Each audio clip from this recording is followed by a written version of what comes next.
Subscribe now and press the bell icon. Never miss an update.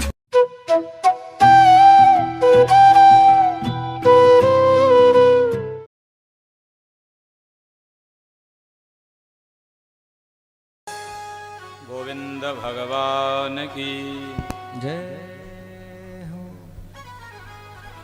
राजा परीक्षित प्रश्न करते हैं, हे परम गुरु, यमराज के दूत वहां से चले गए, फिर क्या हुआ? श्री सुखदेव जी महाराज बोले, राजन, यमराज के दूत सीधे पहुंचे अपनी मूकी खा करके यमराज के पास, और वहां जा करके बोले, कति संति शास्तारो जीवलोकस्य वै प्रभो त्रैविध्यम कुर्वतः कर्म फलाभिव्यक्ति हेतवः। प्रणाम किया और बोले, तिलमिला करके गए ही थे। बोले, इस संसार में जो लोग कर्म करते हैं, जीव मनुष्य मात्र, उन सबके कितने शास्त्र हैं, कितने शासन करने वाले हैं। हम तो आज तक समझते थे आप अकेले हो, लेकिन हमने समझा अब कि नहीं, और भी हैं। क्यों, क्या हो गया? बोले, हो क्या गया, आगे सुन तो लो। यदिस्य हो बहवो लोके शास्तारो दंडधारिणः कस्य स्याताम नवा कस्य मृत्युश्चामृतमेव वा। यदि बहुत से हैं शासन करने वाले, तो उन शासकों में से किसकी बात मानी जाए और किसकी नहीं।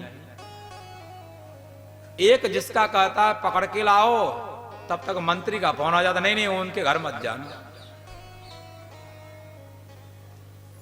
तो अब हम क्या करें? लोग पुलिस को दोष देते हैं। पुलिस तो अपना काम करती है, लेकिन बीच में और भी हैं शासक, वहां विघ्न हो जाता है। इसलिए किसकी बात मानी जाए और किसकी नहीं मानी जाए, ये हमें बतला दीजिए। तस्यते बिहतो दंडो न लोके वर्तते धुना चतुर्वेरद्भुतै सिद्धै राज्ञाते विप्रलंबिता। क्योंकि जिसके लिए आपने दंड का विधान किया था, वो जो है उसको दंड नहीं दिया जा सका, उसको हम लोग नहीं ला सके।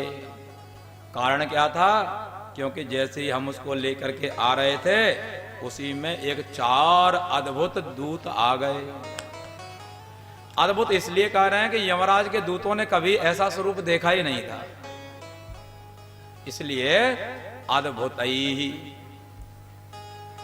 अद्भुत 4 आ गए, और उन्होंने जो आपकी आज्ञा थी उसको लाने के लिए विप्रलंबिता, उसका तिरस्कार कर दिया, उसको हमें लाने नहीं दिया।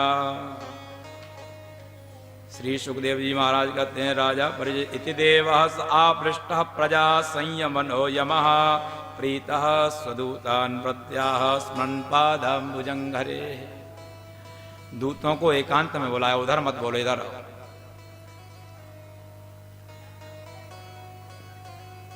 प्रजा का संयमन करने वाले यमराज अपने दूतों को एकांत में बुलाते हैं और भगवान के चरणाम्बुजों का, चरण कमलों का ध्यान करते हुए उनको बताते हैं। बोले, मेरा ही नहीं, परो मदन्यो जगतस्तस्तुखश्च ओतप्रोतं पटवद्यत्र विश्वम् यदंशतोस्य स्थिति जन्मना सा नस्यो तवदयस्य वसे चलो कहा। हाँ जी, मुझसे भी बड़ा कोई शासक है, और वो ऐसा है, जगत जो भी सत असत स्थिर जंगम जो भी कुछ है, ये उसी के द्वारा ओतप्रोत है। अब ध्यान से सुनो, कैसे ओतप्रोत है, वो इस तरह से ओतप्रोत है। सुरजीत ध्यान से सुनो, जैसे पटवद्यत्र विश्वम, जैसे कपड़े में, पूरे कपड़े में मुख्य रूप से क्या होता है? तंतु ही होता है। तंतु, कपड़े में धागा होता है ना, धागा को निकाल लो तो कपड़ा बचेगा। ऐसे ही चराचर विश्व में वही परब्रह्म परमात्मा जैसे कपड़े में तंतु होता है, वैसे ही सारे विश्व में वही व्याप्त है। यमराज कहते हैं वही मुझसे अन्य है, पर है, और उसी की जो मुख्य आज्ञा है वो वहां से है। मेरी आज्ञा यदि वहां से भी आ गई तो मेरी हटाकर उसी की आज्ञा का पालन करना है। उसी की आज्ञा से जगत की स्थिति, जन्म और नाश, है ना, विश्वोत्पत्त्यादि हेतवे, उसी से विश्व की जन्म, स्थिति और संघार नाश उससे ही होता है। अन्नस्योतवदयस्य वसे त्रिलोकः। गाय के बछड़े को आप बस में नहीं कर सकते, उसको बस में करने के लिए उसको नाथना पड़ता है। नाथ लगा दो, जिधर आप कहोगे उधर जाएगा। ऐसे ही वही जो सबसे ऊपर है, जो मुझसे अलग है, जो मेरा भी शासक है, उसी के शासन में रहते हुए जैसे बैल को जहां ले जाना चाहो वैसे नथ करके जाता है, वैसे ही वह जिसको जहां जैसे चाहो वैसे नथे हुए बैल के समान उसके आदेश पर, उसके संकेत पर जाना पड़ता है। अहम महेन्द्रो निरतिः प्रचेता सोमोग्निरीशः पवनोर्को बिरिंचिः आदित्य विश्वे बसवोत साध्या मरुद्गणा रुद्रगणा ससिद्धा। अहम, उसी के वसीभूत दूतो मैं हूं। महेंद्र जो इंद्र हैं वो भी उसी के वसीभूत हैं। निरति ही अर्थात मृत्यु जो देव हैं वो भी उसी के वसीभूत हैं। समस्त प्रचेता उसी के वसीभूत हैं। और साध्य, अग्नि, चंद्र, ईश, पवन, सूर्य, बिरिंची, आदित्य, विश्वदेव, बशु, साध्य, मरुद्गण, रुद्रगण, ससिद्धगण, कोई भी क्यों नहीं है, सबके सब ये उसी के वसीभूत हैं। धर्मन्तु साक्षात् भगवत प्रणीतम न वै विदुर्ऋषयो नाप्यवे देवाः न सिद्ध मुख्या असुराः मनुष्याः कुतश्च विद्याधर चारणादयः। और जो रही बात धर्म की, धर्म क्या है, तो धर्म तो साक्षात भगवान के द्वारा ही प्रणीत है। उस धर्म को पूर्ण रूप से न वै विदुः ऋषयः, सामान्य की बात छोड़ दो, न तो ऋषि ही जानते हैं पूर्ण रूप से, न देवता ही जानते हैं, न मुख्य जो सिद्ध हैं वो जानते हैं, न असुर मानव।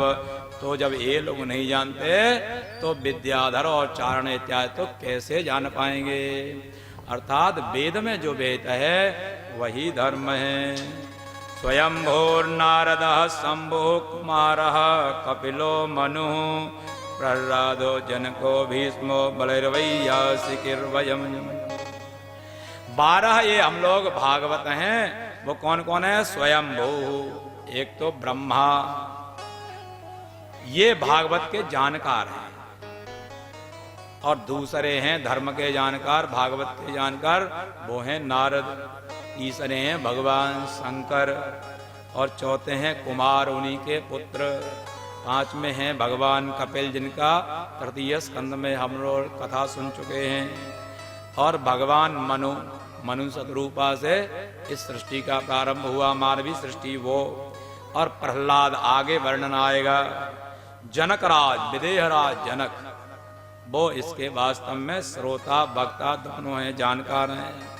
और जिन्होंने धर्मराज युधिष्ठिर को भी धर्म का उपदेश किया वो भीष्म जी हैं, जिनके विषय में प्रथम स्कंद में हमने सुना। और आगे आएगा बलि। बलि भी धर्म के वास्तव में जानकार हैं। वैयासकिर्वयम्।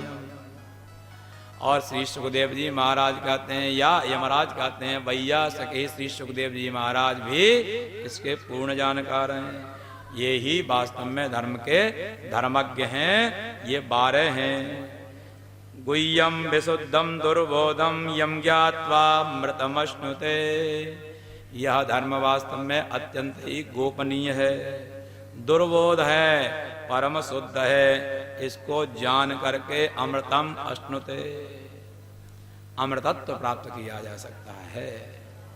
इसलिए नामोच्चारण माहात्म्यम हरे पश्यत पुत्रकाः अजामिलोप्यये नैव मृत्युपाशादमुच्यत। वही धर्म कुछ अलग से नहीं है, वह भगवदीय जो गुणगान है यही सबसे बड़ा धर्म है। इसके सामने सारे जितने भी धर्म हैं वो छोटे पड़ जाते हैं, सबसे ऊपर ये पड़ जाता है। और इसमें यदि कोई विघ्न करता है वो सबसे बड़ा पापी हो जाता है। बोली शंकर भगवान की। और देखो, तुमने पहले नामों के उच्चारण का महात्म्य अभी आप लोगों ने देखा। अजामिल भी भगवान के धाम को चला गया, मृत्यु के पासों को उसने त्याग दिया, मृत्यु के पासों को उसने काट दिया। तो बोले अब हमें इतनी व्याख्या तो नहीं आती, सीधे सीधे एक नियम बना दो, इसको लाना है उसको नहीं लाना है। सींग वालों को लाना है तो देख लेंगे सींग इसके है कि नहीं। किसी ने कहा श्रृंगित्वम घोर लक्षणम, जिसके सींग हैं वो गाय है, जिसके सींग नहीं वो गाय नहीं। तो उन्होंने बैल को भी पकड़ लिया, बोले ये भी गाय है, सींग है। तो लक्षण अव्याप्ति, अतिव्याप्ति और असंभव दोषों से रहित होना चाहिए।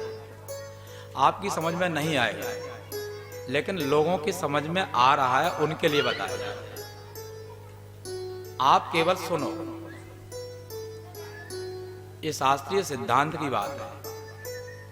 ये तो समझ में आ गया कि आपसे यदि बता दिया कि गाय सींग वाली होती है, उसको पकड़ के लाओगे तो गाय के साथ साथ में और कौन आ जाएगा? बैल भी आ जाएगा और आपकी भैंस भी आ जाएगी, क्योंकि उसके भी सींग है। तो सिंगित्वम गौर लक्षणम जो है, सींग वाला गाय का लक्षण यदि हम करते हैं तो अतिव्याप्ति हो जाती है। गाय के साथ साथ में तदितर में भी उसकी व्याप्ति है, इसलिए अतिव्याप्ति दोष से ग्रसित है। तो उन्होंने कहा नहीं, कपिलत्वम गौर लक्षणम, जो कपिला हो वो गाय का लक्षण है।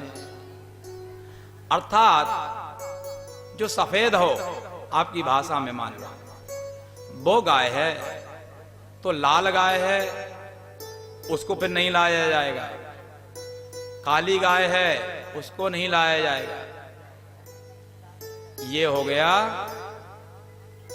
अव्याप्ति लक्षण, अर्थात अव्याप्ति दोष से ग्रसित है। और असंभव दोष वो है, किसी ने कह दिया गाय का लक्षण करना है तो एक सफवत्वम गौर लक्षण, एक खुर जिसके हो उसको लाओ, तो ये असंभव है। किसी गाय में एक खुर जैसे घोड़े का होता है वैसे होता है क्या किसी गाय में? किसी गाय में घोड़े जैसा खुर होता है क्या? एक सफ नहीं होता, सफ माने खुर। तो इसलिए असंभव लक्षण है। इसलिए अतिव्याप्ति, अव्याप्ति और असंभव दोषों से रहित जो लक्षण होते हैं वही विशुद्ध लक्षण होते हैं। इसलिए हमें इन दोषों से रहित लक्षण बताओ, ऐसे लक्षण कर दो किसको किसको हमें लाना है। तो वो कह रहे हैं तो पेन कापी ले लो और लिख लो, जहां भी कोई समस्या हो तो देख लेना। नयद्वमसतो विमुखान् मुकुन्द पादारविन्दमकरन्दरसाजदस्रं निष्किञ्चनैः परमहंसकुलैरसज्ञैर्जुष्टाद्गृहे निरयवर्त्मनिबद्धतृष्णान्। उन लोगों को लाओ जो मुकुंद पादारविंद मकरंद रसादजस्रम विमुखा तान आनयध्व। भगवान श्री कृष्णचंद्र परमानंद कंद के चरण कमलों के मकरंद के रस से जो अनभिज्ञ हैं उनको लेके आओ और निरय वर्तमान बद्ध तृष्णान आनयध्व। नरक में जाने वाले जो रास्ते बतलाए गए उन रास्तों में जो चल रहे हैं उनको लेकर के आओ। बोले ये भी अच्छा नहीं लग रहा, बड़ा विचार करना पड़ेगा। बोले जिह्वा न भक्ति भगवद गुण नामधेयम चेतश्च न स्मरति तच्चरणारविंदम कृष्णायनो नमति यच्छिरये कदापि तानानयद्वमसतो अकृत विष्णु कृत्यान्। जिन लोगों की जीव कभी भगवान का नाम नहीं लेती उनको लाना, जिनका चरण कभी भगवान के चरणारविंदों का स्मरण नहीं करता उनको लाना, जिनका सिर भगवान के चरणों में कभी नमस्कार करने के लिए नहीं झुकता, ऐसे जो अकृत विष्णु कृत्य हैं उन सबको लेके आना और इनके पास में मत जाना। समझ में आ गई? तच्छम्यतां स भगवान पुरुषः पुराणो नारायण स्वपुरुषै यदस्कृतन्नः स्वानामहो न विदुषां रचितांजलीनां शांतिर्गरीयसि नमः पुरुषाय भूमि। अपने दूतों को समझा करके यमराज ने भगवान से प्रार्थना की, भगवान मेरी ही भूल हो गई, मैंने इनको बताया नहीं था और आपके दूतों को इन्होंने अकथ्य कहा, जो इनको नहीं कहना चाहिए, अवाच्य वाचन इन्होंने किया, इसलिए उन मेरे दूतों का जो अपराध है भगवान आप उनको क्षमा कर दीजिए। इत्यं सवर्तिर्गदितं भगवन् महित्वं संस्मृत्य विस्मित धियो यमकिंकरास्ते नैवाच्युताश्रयनं प्रतिसंकमाना द्रष्टुं च विद्यते ततः प्रवृत्ति स्म राजन्।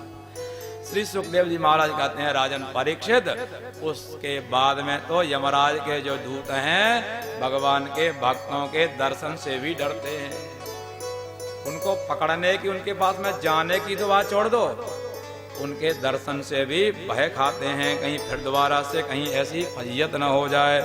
बोली शंकर भगवान की जय। प्रचेता के 10 पुत्र हुए जिनका नाम है प्राचीन बरिही। इनको पिता ने कहा कि जाओ प्रजा का उत्पादन करो, प्रजा को बढ़ाओ। ये समुद्र के भीतर चले गए तपस्या करने। आपको लग रहा होगा कितना सरल है, कहीं कोई विघ्न नहीं है, आराम से बैठ के तपस्या करो। न कहीं ये है कि कोई हल्ला हो रहा है, न कुछ लेना है न कुछ देना है, आराम से राम के नाम में मगन रहना है भीतर जल में। लेकिन कभी भीतर जल में एक बार सांस रोक करके देखा है कैसा लगता है?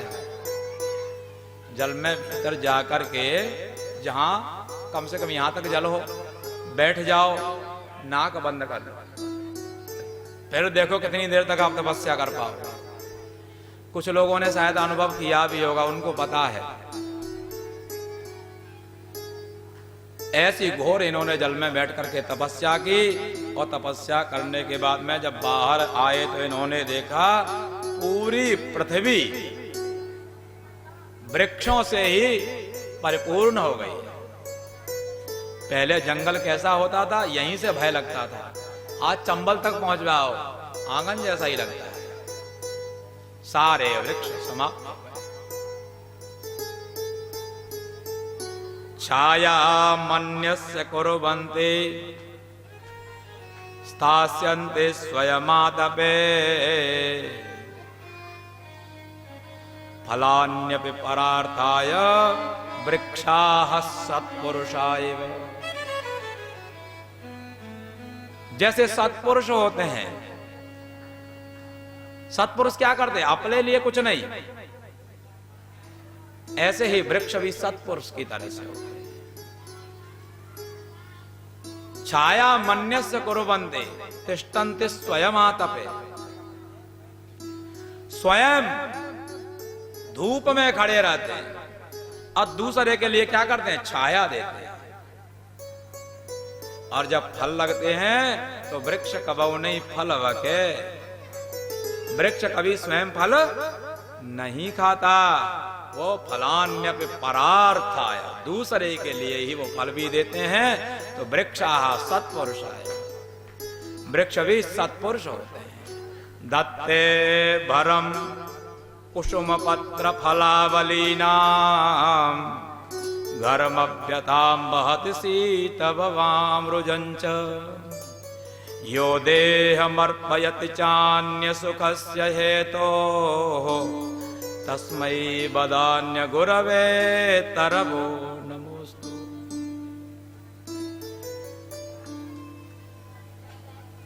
पत्तों का, फूलों का, डालियों का, फलों का जो स्वयं भार वहन करते हैं, धूप की जो धूप से होने वाला जो कष्ट है उसको सहन करते हैं, और शीत ठंडी से होने वाली, जहां हम लोग 4-4 कंबल लेकर के, कंबल में नहीं जा रही रजाई लेकर के रात में सोते हैं, और वही वृक्ष वहां बाहर खड़े रह करके ही शीत से होने वाला जो कष्ट है उसको सहन करते हैं। और अंततो गत्वा अंत में क्या कहते हैं? अपनी देह को ही यो देह मर्पयते अन्य सुखस्य हेतु, दूसरे के लिए अपनी देह को भी वो अर्पण कर देते हैं। अर्थात वृक्षों से ही ये मंच भी बना है, जिस पर भागवत जी विराजमान है, वो चौकी भी वृक्षों से ही बनी है। जिस पर व्यास जी बैठे हैं वो भी, जिस पर आप सब लोग हो ये भी, और यज्ञशाला बनी है वो भी, जो आपके बेड हैं वो भी, जो आपकी घर की रखवाली के लिए लगे हुए हैं कपाट वो भी, खिड़कियां भी, सब कुछ उनसे है। तस्मै वदान्य गुरवे तरवे नमः। ऐसे जो अत्यंत वदान्य, अत्यंत प्रशंसनीय गुरु के समान जो वृक्ष हैं, उनको हमें नमस्कार करना चाहिए। तो ये लोग प्राचीन वर्ष उन वृक्षों को काट रहे थे। नारद जी ने इनको कहा, काय के लिए भाई इनको काट रहे हो? वृक्षों को भी रहने दो, वृक्ष हमारे भाई। हम लोग पढ़ते थे यहाँ, तो मास्टर साहब कहते थे चलो आज वृक्षों में पानी देने, तो बच्चे खूब खिलखिला लगा, अब तो पढ़ना तो है नहीं, चलो पानी देने चलेंगे। बच्चे पढ़ने से डरते हैं, पानी देने के लिए सब तैयार। तो मास्टर साहब कहते थे वृक्ष हमारे भाई हैं, इनको पानी पिलाओ। तो जिनको ऐसा संस्कार हो, जिनको भाग्यवशात ऐसे अध्यापक प्राप्त हुए हों, वो अध्यापक भी धन्य हैं और वो छात्र भी धन्य है। क्योंकि केवल पढ़ना ही सब कुछ नहीं है, क्योंकि शास्त्राणि अधीत्यापि भवन्ति मूर्खाः, शास्त्रों के पढ़ के भी लोग मूर्ख होते हैं। शास्त्रों की पढ़ करके उनका रहस्य नहीं जानते। जैसे कि यस्य नास्ति स्वयं प्रज्ञा शास्त्रम तस्य करोति किम लोचनाभ्याम विहीनस्य दर्पणः किं करिष्यति। शास्त्र सारे पढ़ लिए और स्वयं प्रज्ञा कुछ नहीं है। उन शास्त्रों का कैसा व्यवहार करना है ये कुछ ज्ञान नहीं है। तो अब बताओ, ये तो वैसे ही हो गया जैसे नेत्रहीन है और बढ़िया पावर का चश्मा लगवा दिया। पावर का चश्मा लगाओ पूरा दिखाई देगा, तो जिसके नेत्र नहीं उसको दिखाई देगा क्या? देगा? नहीं देगा ना। ऐसे ही अपनी बुद्धि की आवश्यकता है। यदि वो बुद्धि आप में नहीं है तो वो शास्त्र पढ़ना भी व्यर्थ ही है।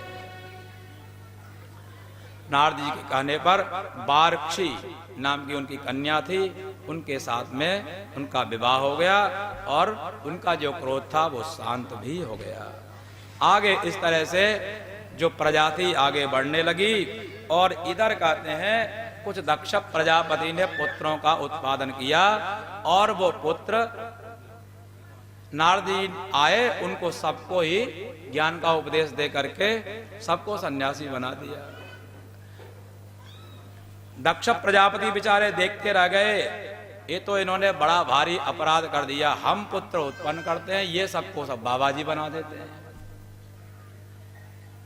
तो आगे पृथ्वी भरे कैसे? उस समय दक्ष प्रजापति ब्रह्मादि के समस्त देवता परेशान थे कि कैसे ज्यादा सृष्टि हो, और आज सरकार परेशान है कैसे जनसंख्या कम हो।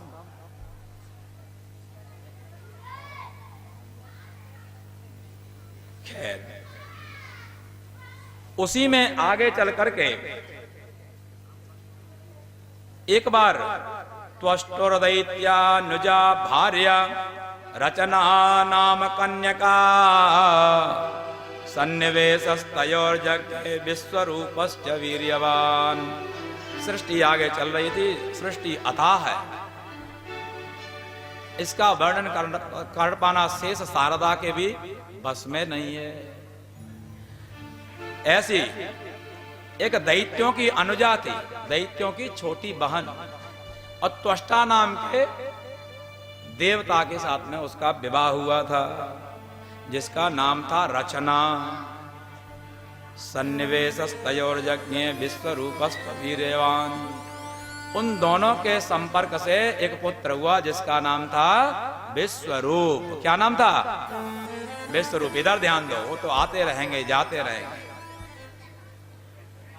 विश्वरूप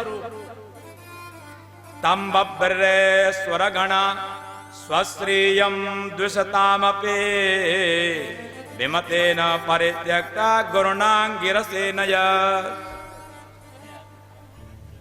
उसी को जो विश्वरूप हुआ, ये जो है उन देवताओं के शत्रुओं के बहन का पुत्र था, लेकिन फिर भी देवताओं ने इसको अपने गुरु के रूप में स्वीकार कर लिया, क्योंकि इनके गुरु से इनका जो है 36 का आंकड़ा उस समय हो गया था। तो राजा बड़े बुद्धिमान राजा ने कहा ये कैसे हो सकता है, क्यों इन्होंने ऐसा किया? जरूरी इसमें कोई रहस्य भरा हुआ है। कस्य हेतोः परित्यक्ता आचार्येण आत्मनः सुराः एतदा चक्षु भगवन् शिष्याणां क्रमकं बुधे मक्रमं बुधे। कौन सा ऐसा कारण था जो आचार्येण आत्मनः सुराः परित्यक्ताः? सह हेतु कहा कस्माद् हेतोः परित्यक्ताः। किस कारण से गुरु ने अपने शिष्यों को त्याग दिया था? क्योंकि शिष्यों को त्यागना भी गुरु के लिए बड़ा दुष्कर्म है। क्यों त्याग दिया? श्री सुखदेव जी महाराज कहते हैं, राजन परीक्षित, अब प्रश्न कर ही दिया है तो ध्यान से सुनो। इंद्रस्त्रिलो त्रिभुवनैश्वर्य मदोल्लंघित सत्पतः मरुद्भिः वसुभिः रुद्रैः आदित्यैर्विनृपः। एक बार की बात है, देवराज इंद्र के पास सारी संपत्ति आ गई। स्वर्ग का शासन है वो इंद्र के पास में आ गया। बड़ी भारी सभा थी। उस सभा में देवगुरु बृहस्पति जी आ रहे थे। तो आप कितने भी बड़े हो जाओ, लेकिन जब गुरु आते हैं तो उस समय उनका आपको खड़े होकर के सम्मान स्वागत करना चाहिए, उचित आसन उनको देना चाहिए। लेकिन प्रभुता पाहि काहि मदनाई, जब प्रभुता आ जाती है तो मद सबको ही हो जाता है। इंद्र को भी अभिमान हो गया और गुरुजी आए तो उनका सम्मान, बैठने के लिए न आसन न स्वयं उठे।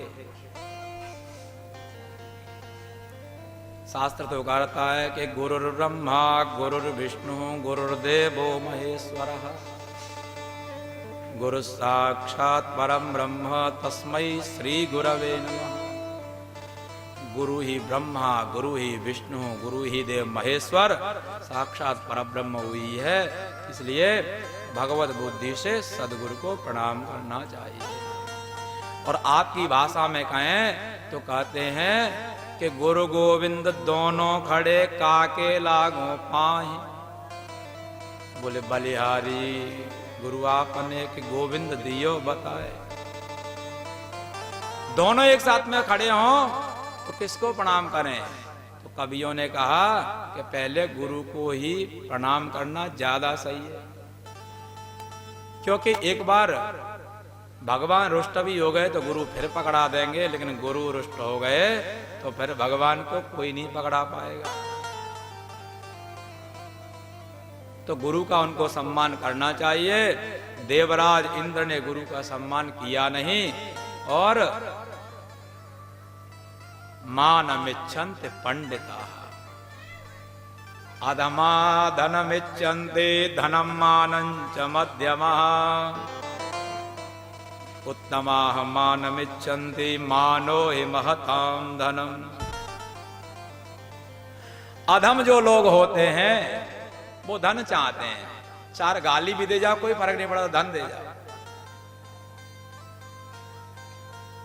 जो मध्यम होते हैं वो धन और मान दोनों चाहते हैं, लेकिन उत्तम वो होते हैं केवलम मानमिच्छन्ति, उत्तमाः मानमिच्छन्ति। उत्तम लोग तो सम्मान चाहते हैं, सम्मान के भूखे होते हैं, क्योंकि मानो हि महतां धन। जो सम्मान है वही महापुरुषों का धन होता है। इसलिए उनको और कुछ भी नहीं चाहिए, उनको केवल और केवल सम्मान चाहिए। वो सम्मान के भूखे होते हैं, उनको सम्मान मिल जाए दुनियादारी आपके लिए लुटा देते हैं। बोले सद्गुरुदेव भगवान की जय हो। इंद्र ने ऐसा नहीं किया। इंद्र अपने अभिमान में बैठे ही रह गए, गुरुजी उन्हीं पे लौट करके चले गए। इधर दैत्यों को पता चल गया गुरु रुष्ट हैं, इस समय कुछ भी किया जा सकता है, इनके ऊपर चढ़ाई कर। अब तो ढूंढे गुरु कहां है, गुरु जी जाकर के छिप गए। गुरु के बिना यज्ञ कौन करे, और यज्ञ नहीं होगी तो देवता बलवान कैसे होंगे, और बलवान नहीं होंगे तो शत्रु लोग जीत लेंगे। इसलिए गुरु की खोज होने लगी, कहां है गुरु। गुरु जी मिले नहीं तो चलो अभी किसी को भी पकड़ के काम चलाओ, काम चलाओ, किसी भी तरह से काम चल जाए, फिर बाद में गुरु जी को मना लेंगे। ऐसा सोच करके देवराज इंद्र इत्यादि ने सभी ने मिल करके ये जो त्वष्टा के पुत्र और रचना के जो पुत्र थे विश्वरूप, उनके आश्रम में पहुंचे। हालांकि जानते थे कि हमारे शत्रुओं के पुत्री का ये पुत्र है, स्वश्रीय है, लेकिन फिर भी त्वष्टा तो देवता थे, तो जो पुत्र होता है उस पर पूरा अधिकार पिता का होता है, इसलिए देवता ये है, ये मिल लेंगे। लेकिन वास्तव में जो पुत्र होता है उसमें दोनों पक्षों का ही प्रभाव होता है। पुत्र में नाना के वंश का भी और पिता के वंश का भी उसमें अंश आते हैं। इसलिए ये जो विश्वरूप था इसमें नाना अर्थात दैत्यों के भी और अपने पिता अर्थात देवों के दोनों के ही गुण थे। उनके पास में पहुंचे ब्रह्मादिक देवता।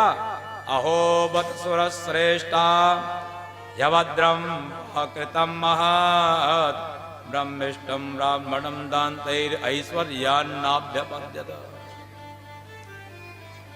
विश्वरूप ने पहले भगा दिया, बोले अपने किसी बड़े को लेकर आओ, है ना। कोई रूठ जाता है या किसी को अपने अनुकूल करना है तो बच्चे लोग मनाने जाएं तो मनेगा क्या? कहेगा वो अपने बाप को जाके भेजना, है ना।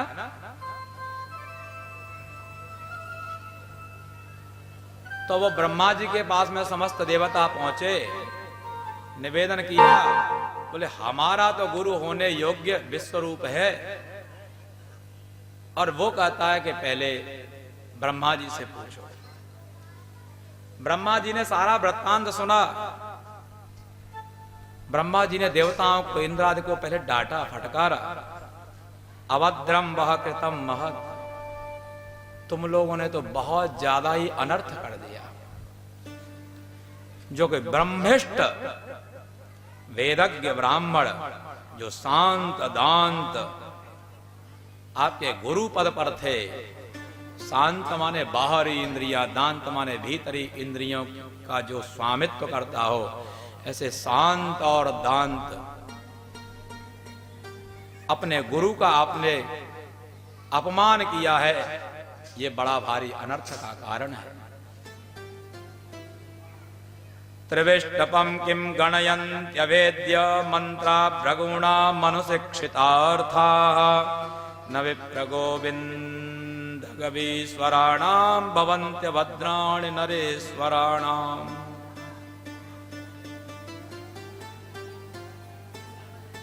अवेद्य मंत्राः त्रिविष्टपम किम गणयन्ति, जो मंत्रों की शक्ति जिसके पास में हो वह मंत्रज्ञ ब्राह्मण त्रिविष्टप अर्थात स्वर्ग को भी अपने सामने क्या समझे। ब्राह्मण, गोविंद, गो, इनके जो ईश्वर हैं, अभद्राण नरेश्वराणा, इनका जो ईश्वर है वह उस वेद से प्राप्त होता है, और वह वेदज्ञ, उस वेद के ज्ञाता की आपने निंदा की है, उसका आपने अपमान किया है, ये अत्यंत ही दुखदाई है, बहुत ज्यादा कष्टकारी है। खैर, अब जो हो गया सो हो गया, लेकिन आगे हर विषय का प्रायश्चित है। आप यदि सुधरना चाहो तो कभी भी भगवान कहते हैं आपके पास में वो सुयोग आता है। भगवान बार बार सुयोग देते हैं। ब्रह्मादिक समस्त देवता उनके पास में पहुंच जाते हैं और हाथ जोड़ के बोलते हैं, वयम ते अतितयः प्राप्ता आश्रमं भद्रमस्तु ते कामः संपद्यतां तात पितॄणां समयोचितः। हे विश्वरूप जी, हम आज आपके अतिथि के रूप में आए हैं। आपका कल्याण हो और हम कुछ चाहते हैं, क्योंकि हम आपके पितर हैं। तुम्हारा भी पिता का नाम त्वष्टा है, वो एक भारत जो सूर्य हैं उनमें से एक है, और हम लोग उन्हीं के छोटे बड़े भाई हैं। और अभी आपके पितरों पर कष्ट है, उसको दूर करो। पुत्राणांग परो धर्म पितृशुश्रूषणं सताम अपे पुत्रवतां ब्रह्मन् किमुत ब्रह्मचारिणाम्। हे पुत्र, पुत्रों का तो परम धर्म ये है कि पुत्र शुश्रूषणं सताम, पितृ शुश्रूषणम, पुत्रों का धर्म है कि अपने पिता की शुश्रूषा सेवा करें। वास्तव में वही पुत्र की पुत्रता भी है, क्योंकि आचार्यो ब्रह्मण मूर्ति प्रता मूर्ति प्रजापते भ्रात्रा मरुत्पते मूर्ति माता साक्षात छिते स्तनु। भागवत में श्री सुखदेव जी महाराज कहते हैं, राजन परीक्षित, आचार्य साक्षात ब्रह्मा की मूर्ति होता है, और पिता प्रजापति का स्वरूप होता है। भ्राता जो है वायु का स्वरूप होता है, और मूर्ति तो साक्षात पृथ्वी का ही स्वरूप होते हैं।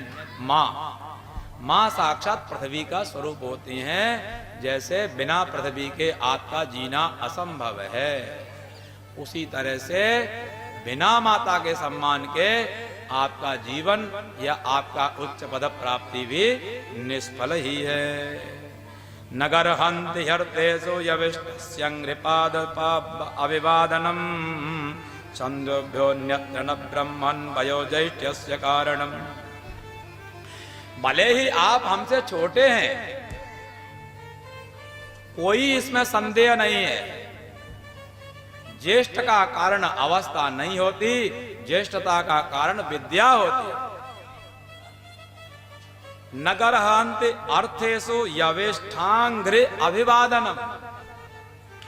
जो यविष्ठ है, छोटा है, लेकिन मंत्रज्ञ है, तो उसको बड़े भी अभिवादन कर सकते हैं, क्योंकि ज्येष्ठता का कारण अवस्था नहीं है, ज्येष्ठता का कारण ज्ञान है। अकिंचनानां हि धनं शिलोञ्छनं तेनैव निर्वर्तित साधु सत्क्रियः कथं विगर्हं न करोम्यधीश्वरः पौरा पौरोदसं हृष्यन्त येन दुर्मतिः। वास्तव में अकिंचनानां हि धनं शिलोञ्छनं, विश्वरूप कहते हैं मुझे तो कुछ चाहिए ही नहीं, मुझे गुरु क्यों बना रहे? जिसको कुछ दान दक्षिणा चाहिए उसको गुरु बनाओ, अच्छा है। अब मुझे तो कुछ चाहिए ही नहीं, क्योंकि जो निष्किंचन है, अकिंचन है, उनके लिए तो सबसे बड़ा यदि कुछ धन है तो वो है शिलोंछन।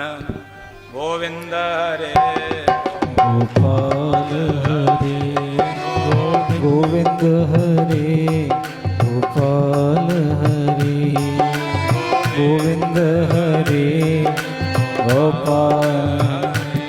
जय जय प्रभु दीनदयाल, जय जय प्रभु दीनदयाल। गोविंद हरे गोपाल हरे गोपाल हरे। जय जय प्रभु दीनदयाल हरे, जय जय प्रभु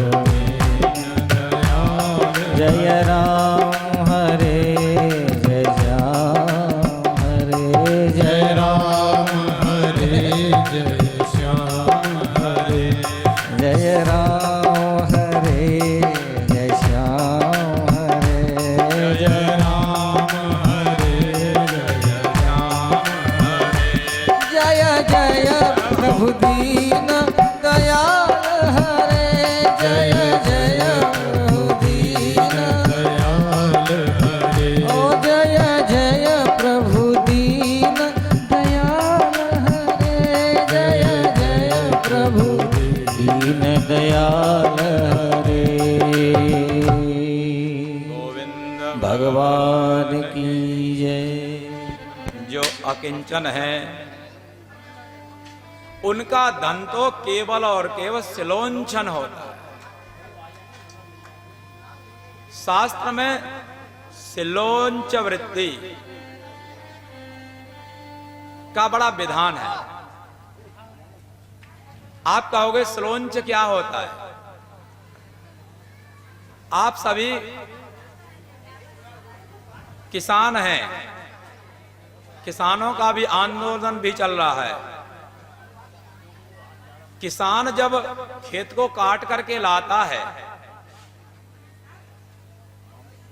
और अपना जो भी अनाज है उसको लेकर के घर में चला जाता है, उसके खेत में कुछ बाल जो होती है ना, जिसमें अन्न के कण होते हैं, वो सिला, उस जो अन्न की, गेहूं इत्यादि की जो बालें होती हैं उसी को सिला बोलते हैं। तो बच्चे लोग या जो मुनि ऋषि हैं उनको बीन बीन करके एकत्रित करते हैं और उसको कूट करके पीस करके अपनी वृत्ति जीवन जो निर्वाह करते हैं, ऐसे उनको कहते हैं सिलोंच वृत्ति से जीवन निर्वाह करने वाले। तो हम तो ब्राह्मण हैं, सिलोंच वृत्ति का धारण करते हैं, हमें कुछ भी नहीं चाहिए। कथम विगरहन्नु करोम्यधीश्वरा पौरोदशम हृष्यति ये न दुर्मति। इसलिए हे देवताओं, आप जो मुझसे चाह रहे हो वो क्या चाह रहे हो कि मैं आपका पुरोधा बन जाऊं, मैं आपका पुरोहित बन जाऊं। ध्यान देना, क्योंकि पुरोहित जो कर्म है ना, हृष्यत येन दुर्मति, जिससे दुर्मति नष्ट हो जाती है। मति जो है हमारी दुर्मति बन जाती है, अपने कर्म से जो है स्खलित हो जाती है। गोस्वामी तुलसीदास जी कहते हैं पौरोहित्य कर्म अति मंदा और वेद पुराण करत अस निंदा। इसलिए मैं ये नहीं बनना चाहता। तथा विन प्रतिब्रूयाम गुरुभिः प्रार्थितं कियत् भवतां प्रार्थितं सर्वं प्राणैरर्थैश्च साधये। लेकिन अब चूंकि आप लोग मेरे सामने आ गए हो और मेरे पिता के भाई हो, इसलिए मेरे एक तरह से आप गुरु ही हो। आपके द्वारा मुझसे प्रार्थना की जा रही है, तो आपके कथनानुसार मैं आपका गुरु पद है, जो आपका पुरोधस पद है, जो आपका पुरोहित पद है, उसको मैं ग्रहण करता हूं। और भवताम प्रार्थितम सर्वम प्राणै अर्थैश्च साधये। आप जो चाहोगे उसको मैं अपने प्राणों से और अपने अर्थ से, जो भी मेरे पास शक्ति है, उस शक्ति से मैं उसका पालन करूंगा। बोले शंकर भगवान की जय। स्वरद्विषां श्रियं गुप्तां औसनस्यापि विद्यया आचिद्या दान महेन्द्राय वैष्णव्या विद्यया विना। तो देवताओं के द्वेषी जो थे दैत्य, उन्होंने शुक्राचार्य की गुप्त विद्या से प्राप्त जो ऐश्वर्य था, वो सारा ऐश्वर्य भी विश्वरूप जी ने अपनी गुप्त विद्या के माध्यम से सबका सब देवताओं को दिलवा दिया।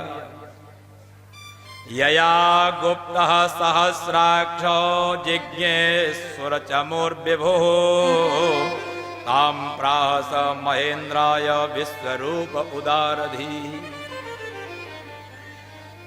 श्री सुखदेव जी महाराज कहते हैं, राजा परीक्षित, जो अत्यंत ही दुर्जय,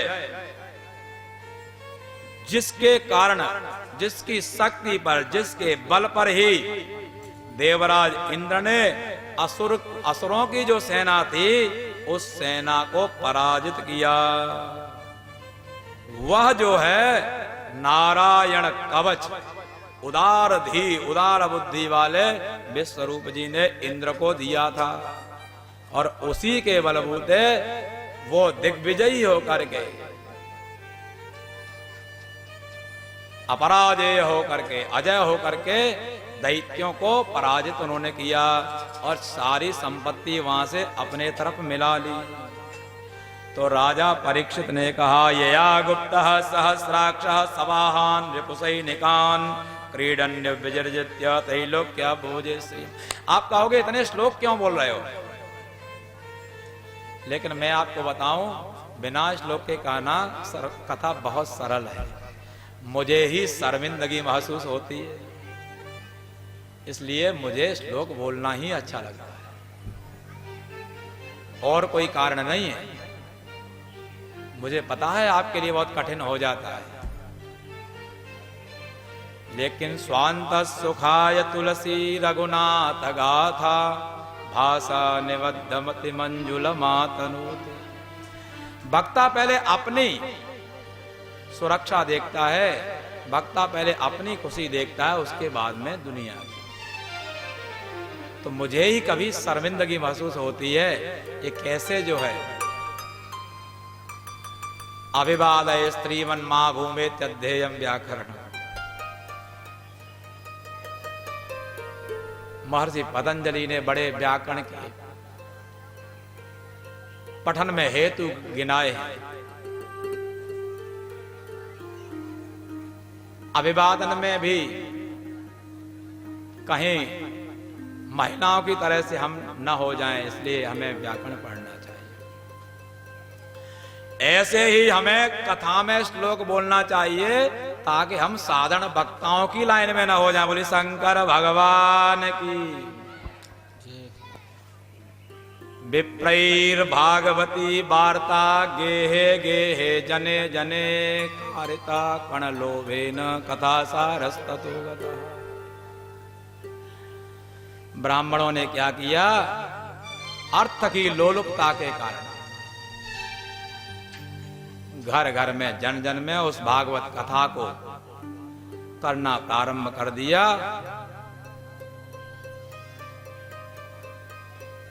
उसका फल क्या हुआ, कथा सारस तत्वगतः। उससे पूरी कथा का सार ही चला गया, क्योंकि जो बोल रहे हो वो कौन से भागवत के श्लोक के आधार पर है।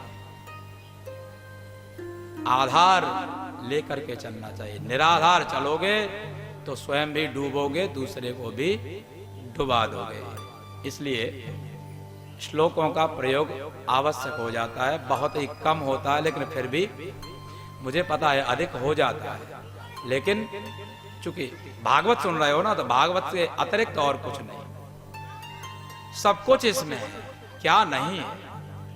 भगवान का ये स्वरूप है, भगवान का ही यह साक्षात मूर्ति रूप है आपके सामने।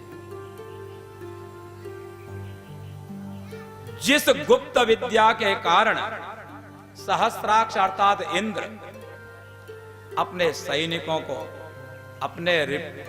अपने सैनिकों को जिसने अपराजय अजय बना दिया, और रिपु सैनिक जो थे शत्रुओं की सेना को पराजित कर दिया। भगवान स्तन ममाख्याये वर्म नारायणात्मकम यथा तथायनः शत्रून् येन गुप्तो जयन् मृधे। हे भगवान, वह नारायणात्मक जो वर्म है, कवच है, उसको मुझे कृपा करके बतला दीजिए, जिससे कि जो अजय जो शत्रु हैं, आतताई हैं, उनको इंद्र ने युद्ध में पराजित किया था, और वो हमारे भीतर भी शत्रु हैं, उनको भी मैं जिससे पराजित कर सकूं। श्री सुखदेव जी महाराज ने कहा, तुम्हारा तो अब कोई शत्रु है नहीं, सब कुछ छोड़ के ही चले आए, अब शत्रुता किस बात की। और 7वें दिन तुम्हारी मृत्यु होने वाली है। आज करीब करीब 30वां दिन चल रहा है।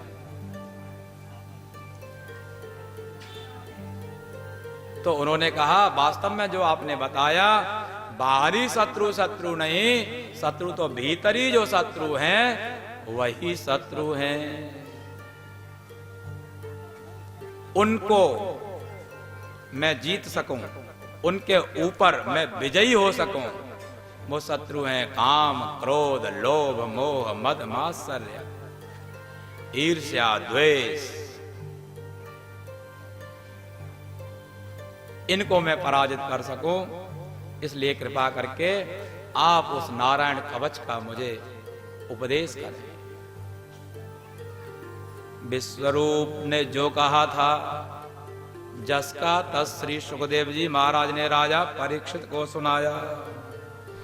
बोले करन्यासम ततः कृत्वा द्वादशाक्षर विद्यया अणवादि यकारांत मंगुल्यंगुष्ठ परवशु। द्वादशाक्षर विद्या अर्थात ओम नमो भगवते वासुदेवाय, यह जो द्वादशाक्षर भगवान का मंत्र है, इस मंत्र से अंगन्यास, करन्यास इत्यादि कर लेना चाहिए और ओंकार को अपने हृदय में धारण करना चाहिए। विकारम अनुमूर्धने, और जो उसके विकार हैं उनको मूर्धा पर धारण करना चाहिए, सिर पर। शकारंतो भ्रमोर मध्य नकारम शिखया दिशेत, शकार को दोनों भुजाओं के मध्य में और नकार को शिखा में धारण करे। इस तरह से पूरे अंगन्यास करन्यास करके विद्या तेजस तपो मूर्ति इमं मंत्रम उदाहरे। अंगन्यास करन्यास करके पूरा शरीर जो साधक है मंत्रमय बन जाता है। फिर कहते हैं श्री सुखदेव जी महाराज, आगे के जो श्लोक हैं उनसे अपने अपने प्रत्येक अंग प्रत्यंग की साधक को रक्षा के लिए भगवान से प्रार्थना करनी चाहिए। ओम हरिर्विदध्यान मम सर्वरक्षां न्यस्त्यांग्रि पद्मः पतगेन्द्र पृष्ठे दरार चर्मासिकदेशु चाप पाषाण ददानुष्ट गुणोष्ट बाहु। वह जो भगवान अष्टभुजा, 8 भुजाएं जिसकी हैं, ऐसा वह भगवान जो पतगेन्द्र पृष्ठे गरुण के ऊपर विराजमान है, वो मेरी सब तरह से रक्षा करें। जो अपने अलग अलग हाथों में, 8 हाथों में अलग अलग शंख चक्र गदा पद्म इत्यादि लिए हुए हैं।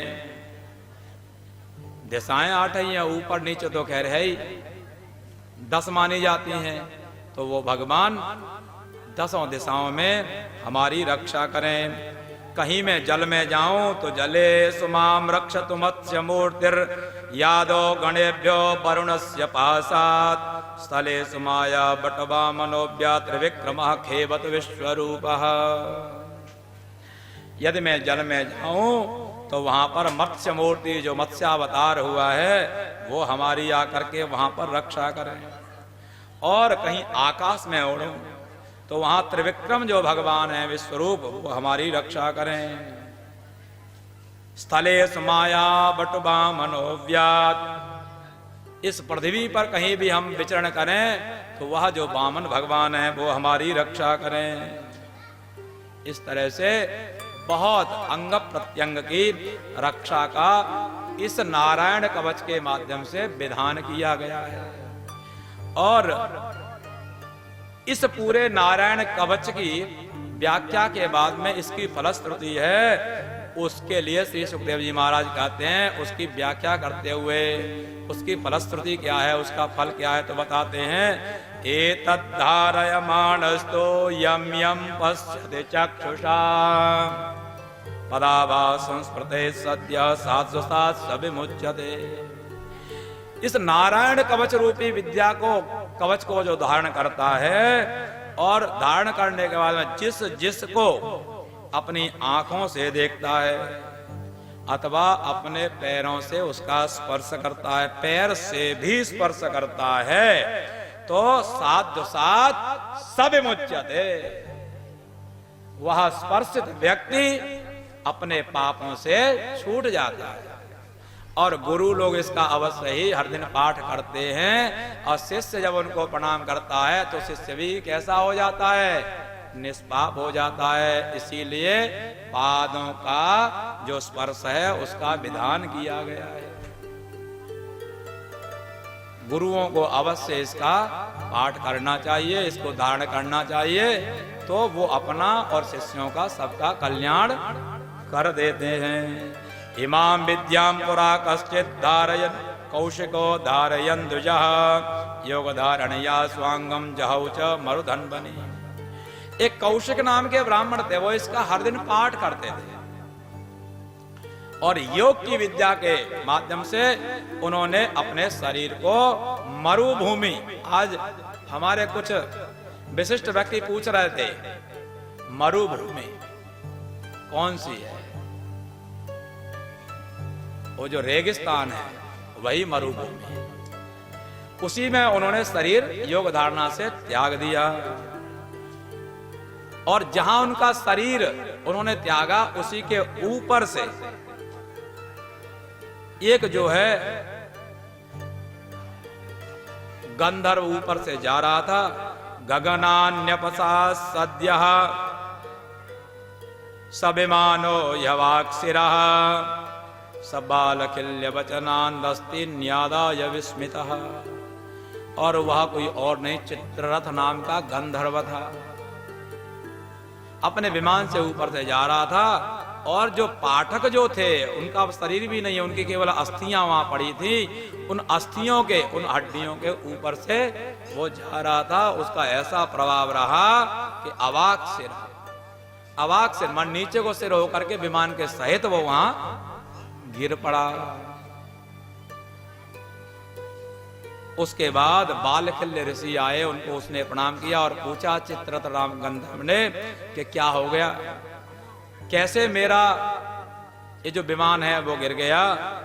तो उसका जो रहस्य था उस रहस्य को उन्होंने जाना और जान करके उसको बताया कि यहाँ पर कौशिक नाम के ब्राह्मण की अस्थियां हैं, इनको लेकर के गंगा में पहले प्रवाहित करो, उसके बाद ही में तुम्हारा विमान उड़ पाएगा, नहीं तो नहीं।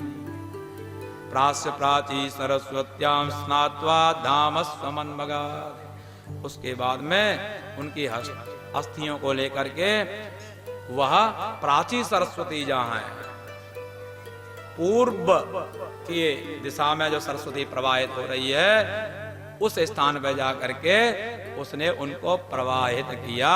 उसके बाद में वो अपने धाम के लिए गया। तो प्राची सरस्वती कहां पर है, यत्र प्राची सरस्वती पहले भी वर्णन आया है। कुरुक्षेत्र जो है ना, कुरुक्षेत्र में प्राची सरस्वती मानी गई है। कुरुक्षेत्र में बहुत बड़ा विशाल कुंड है, जो दर्शन किए हों उनको पता है। उसी में भीतर से अंतःसलिला प्राची सरस्वती है। वहां का स्नान का बहुत बड़ा महात्म्य है। और सूर्य ग्रहण जब होता है उस समय में और ज्यादा वहां के स्नान का, दान का, तर्पण का फल बतलाया गया है। लेकिन जो मैंने अभी कुछ देर पहले कहा,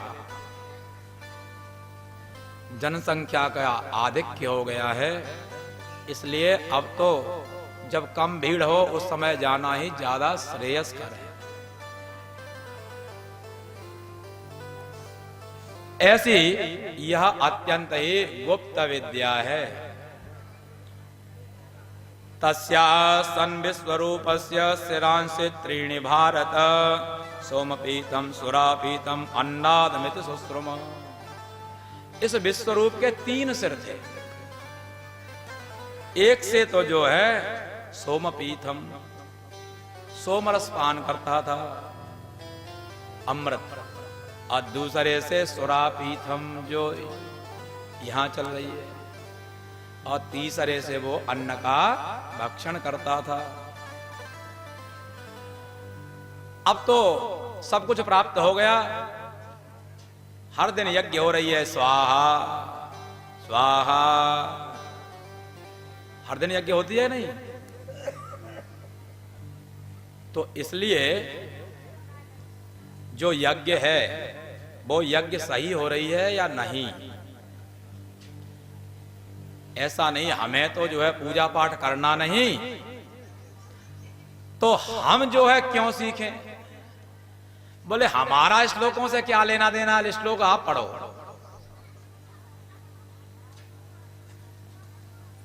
क्यों जी, बात सही है कि नहीं। श्लोक आप पढ़ो,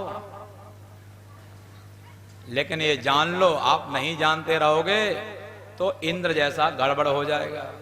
इंद्र तो जानते थे, और ये जो है जब हवन कर रहे थे आचार्य जी, तो इधर कहते थे इंद्राय स्वाहा, उधर कहते थे बलये स्वाहा। धीरे से जो इनके शत्रु हैं उनका भी नाम लेके स्वाहा, क्योंकि इनकी जो नाना पक्ष है वो तो दैत्य ही है, तो ये चाहते थे दोनों समान रहें। तो गुरु जी की इस तरह की अवहेलना देख करके कि ये क्या कर रहे हैं, इंद्र से नहीं रहा गया। इंद्र ने तुरंत जो है अपना शस्त्र हटाया और तीनों जो सिर थे उनको धड़ से अलग कर दिया। बोले शंकर भगवान की जय हो। अब तो ब्रह्म हत्या पीछे लग गई, ब्रह्म हत्या पीछे और इंद्र आगे आगे। सब लोग बचाने के लिए इंद्र के सामने आ गए। भूम्यम्बुद्रमयो सिद्ध्याभ्यश्चतुर्धा व्यवजद्धरि। भगवान सामने आए और भगवान ने भूमि के लिए अंबु माने जल और द्रुम माने वृक्ष और योषित महिलाएं, इनके लिए उस ब्रह्म हत्या को 4 रूप में विभक्त कर दिया। ब्रह्म हत्या के 4 भाग कर दिए। एक भाग भूमि को दे दिया, एक भाग जल को दे दिया, एक भाग वृक्षों को दे दिया, और एक भाग बचा हुआ माताओं को, महिलाओं को दे दिया। तो आप लोगों की सबकी इंद्र की रक्षा में भी महती भूमिका है। लोग कहते हैं कि कैसे जो है हम यहां से देवताओं की रक्षा करते हैं। पहले के जो देवता थे, हमारे राजा थे, उन देवताओं की राजा यहां से जाकर के रक्षा करते थे। आपने सुना होगा,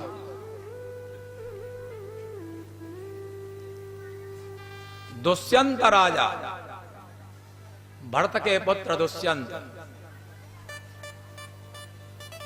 वो जब इंद्र की सहायता करने के बाद लौट रहे थे, तब भरत के साथ में उनका मिलन हुआ और उन्होंने देखा ये बच्चा सामान्य नहीं, जो एक बिना किसी भय के और सिंह के दांतों को गिन रहा है, सामान्य नहीं हो सकता। इस तरह के उसमें प्रमाण है। ऐसा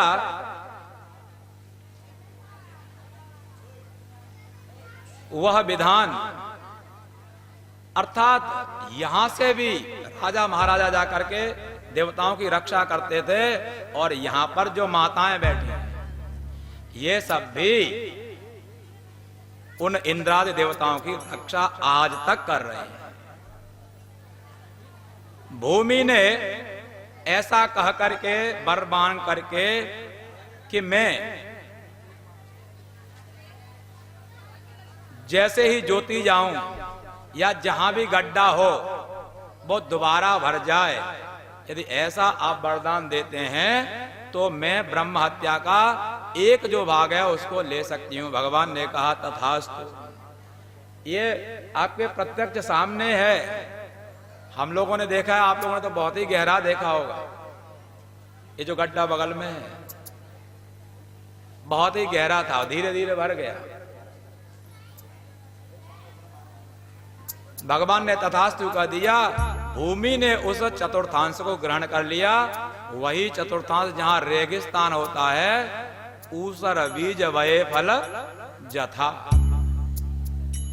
ऊसर जो जमीन है वही ब्रह्म हत्या का स्वरूप है। दूसरा जो था तुर्यम छेद विरोहेण बरेण जगृहुर्ध्रुमा तेषां निर्यास रूपेण ब्रह्म हत्या प्रदर्श्यते। दूसरा जो था वो वृक्षों ने लिया। अब वृक्षों ने ये वरदान मांगा हमें कोई काट दे तो दोबारा हम उग जाएं। भगवान ने कहा तथास्तु। उनको भी वरदान मिल गया, उन्होंने ब्रह्म हत्या को ले लिया। वृक्षों में वह ब्रह्म हत्या गोंद होता है, वही निर्यास के रूप में, ब्रह्म हत्या के रूप में वहां दिखाई देता है। इसलिए जो गोंद को डाल करके बहुत बढ़िया लड्डू बनाते हो उससे बचना चाहिए। बोली शंकर भगवान की। सस्वत काम वरेणाहं तुरीयम जगृहो स्त्रिया रजो रूपेण तां स्वंगो मास मास प्रदर्शते। महिलाओं ने जो लिया वह महीने महीने में दिखाई देता है। उस समय भी अपने आप को संयमित करके और उस समय का यापन करना चाहिए।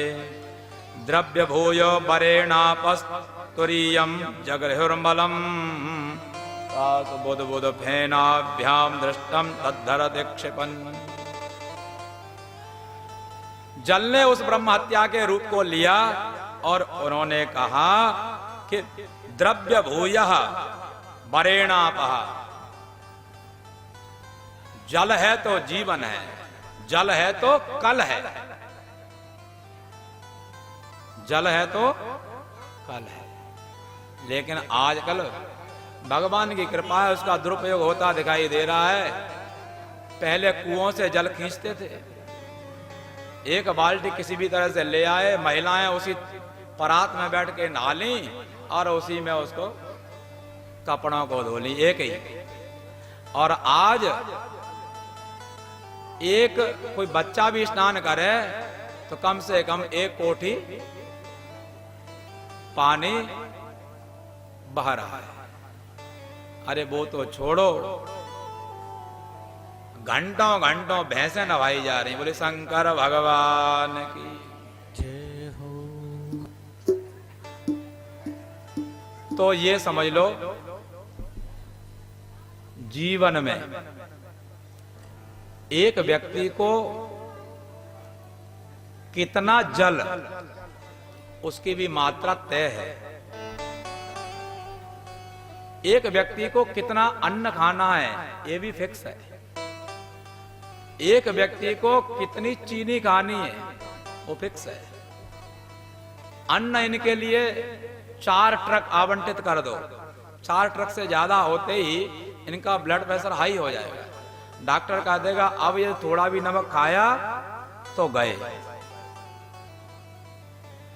ऐसे ही जल, कितना टैंकर जल पी सकते हो वो आपके लिए निश्चित है, लेकिन जो आपके भाग में जितना आना था उससे उसको बहुत पहले ही आपने समाप्त कर लिया, बहा दिया। तो अब क्या होगा कि आपकी जो किडनी है वो डैमेज हो जाएगी।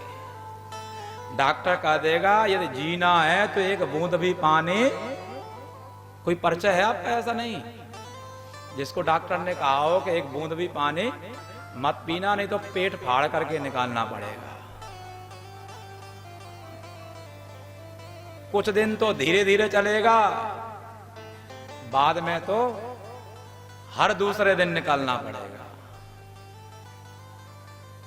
अंत तो गत्वा शरीर जो है बिल्कुल समाप्त हो जाएगा, गल करके समाप्त हो जाएगा।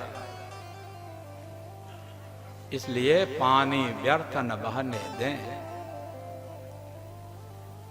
केवल पानी ही नहीं, जो भी वस्तुएं हमें प्राप्त हैं भगवान की कृपा से, उस किसी को भी हम व्यर्थ न जाने दें।